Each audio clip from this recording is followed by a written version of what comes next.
Bismillahirrahmanirrahim. Assalamualaikum warahmatullahi wabarakatuh. Alhamdulillahirabbil alamin. Wassalatu wassalamu ala asrofil anbiya'i wal mursalin wa ala alihi wa ashabihi ajmain. Amma ba'du. Baiklah, di sini kami dari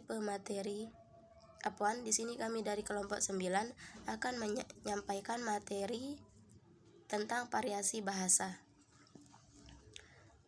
Baiklah, di sini saya sebagai pemateri pertama akan menyampaikan apa itu variasi bahasa. Variasi bahasa. 1. Pengertian variasi bahasa.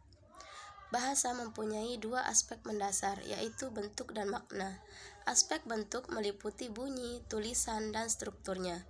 Aspek makna meliputi makna leksikal, fungsional, dan struktural. Jika diperhatikan lebih rinci lagi, kita akan melihat bahasa dalam bentuk dan maknanya menunjukkan perbedaan kecil maupun perbedaan yang besar antara pengungkapan yang satu dengan pengungkapan yang lainnya. Misalnya, perbedaan dalam hal pengucapan A yang diucapkan oleh seseorang dari waktu satu ke waktu yang lain. Begitu juga dalam hal pengucapan kata putih dari waktu yang satu ke waktu yang lain. Itu mengalami perbedaan. Perbedaan bentuk bahasa seperti ini dan yang lainnya itu disebut sebagai dengan variasi bahasa. Variasi bahasa disebabkan oleh adanya kegiatan interaksi sosial yang dilakukan oleh masyarakat atau kelompok yang sangat beragam dan dikarenakan oleh penuturnya yang tidak homogen. Setiap kegiatan memerlukan atau menyebabkan terjadinya keragaman bahasa. Keragaman ini akan semakin bertambah kalau bahasa tersebut digunakan oleh penutur yang sangat banyak, serta dalam wilayah yang sangat luas. Dalam hal variasi bahasa atau ragam bahasa, ini ada dua pandangan. Yang pertama, variasi bahasa dilihat sebagai akibat adanya keragaman sosial penutur bahasa dan keragaman fungsi bahasa itu. Jadi, variasi bahasa itu terjadi sebagai akibat adanya keragaman sosial dan keragaman fungsi bahasa. Andai kata penutur bahasa itu adalah kelompok yang homogen, baik etnis, status sosial, maupun lapangan pekerjaannya, maka variasi atau keragaman itu tidak ada. Artinya, bahasa itu jadi seragam. Kedua, variasi atau ragam bahasa. Variasi atau ragam bahasa itu sudah ada untuk memenuhi fungsinya sebagai alat interaksi dalam kegiatan masyarakat yang beraneka ragam. Kedua, klasifikasi variasi bahasa. Chair dan Agustina menyatakan bahwa para ahli memiliki pandangan yang berbeda-beda mengenai variasi bahasa. Hartman dan Stork membedakan variasi bahasa berdasarkan kriteria: A. Latar belakang geografi dan sosial penutur, B. Medium yang digunakan, dan C. Pembicaraan. Preston dan Sui dalam Chair dan Agustina membagi variasi bahasa khususnya untuk Inggris dan Amerika berdasarkan A. Penutur, B. Interaksi, C. Kode, dan D. Realisasi. Halliday atau dalam Chair dan Agustina itu membedakan variasi bahasa berdasarkan pemakai atau dialek dan pemakai register. Sementara itu, Mr. David dalam Chair dan Agustina membagi variasi bahasa berdasarkan dimensi regional, dimensi sosial, dan dimensi temporal. Sementara itu, Abdul Chair dan Agustina mengklasifikasikan variasi bahasa itu sebagai berikut. A. Variasi bahasa dari segi penutur. Idiolek. Idiolek itu merupakan variasi bahasa yang bersifat perseorangan. Setiap orang mempunyai idiolek masing-masing.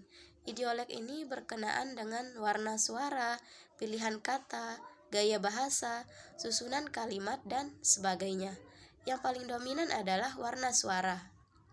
Kita dapat mengenali suara seseorang yang kita kenal hanya dengan mendengar suara tersebut. Idiolek melalui karya tulis pun juga bisa, tetapi di sini yang membedakannya itu agak sulit. Yang kedua, Dialek, yaitu variasi bahasa dari sekelompok penutur yang jumlahnya relatif, yang berada di suatu tempat atau area tertentu. Bidang studi yang mempelajari tentang variasi bahasa ini adalah dialektologi. Ketiga, kronoleg atau dialek temporal. Kronoleg atau dialek temporal, yaitu variasi bahasa yang digunakan oleh kelompok sosial pada masa tertentu. Sebagai contoh, variasi bahasa Indonesia pada masa tahun 30-an, 50-an, atau saat ini. Keempat, sosioleg atau dialek sosial, yaitu variasi bahasa yang berkenaan dengan status, golongan, dan kelas sosial para penuturnya.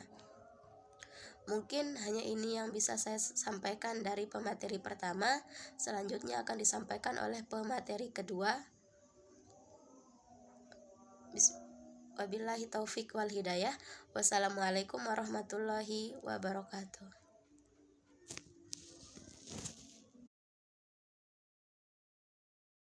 Tetapi kita mempunyai ciri khas tersendiri dalam lafaz, tata bahasa, pilihan kata, warna suara, dan lain-lain. Yang ketiga, tipe variasi bahasa. Bahwa variasi-variasi bahasa yang ada di masyarakat bersifat sistematis dan bersifat acak. Lebih lanjut, ia memaparkan sejumlah kemungkinan tipe-tipe variasi bahasa yang didasarkan pada variabel-variabel linguistik yang dikemukakan oleh Labov. Variabel linguistik tersebut mencakup 3 hal, yaitu yang pertama indikator, marker, dan ketiga stereotip. Yang pertama, indikator.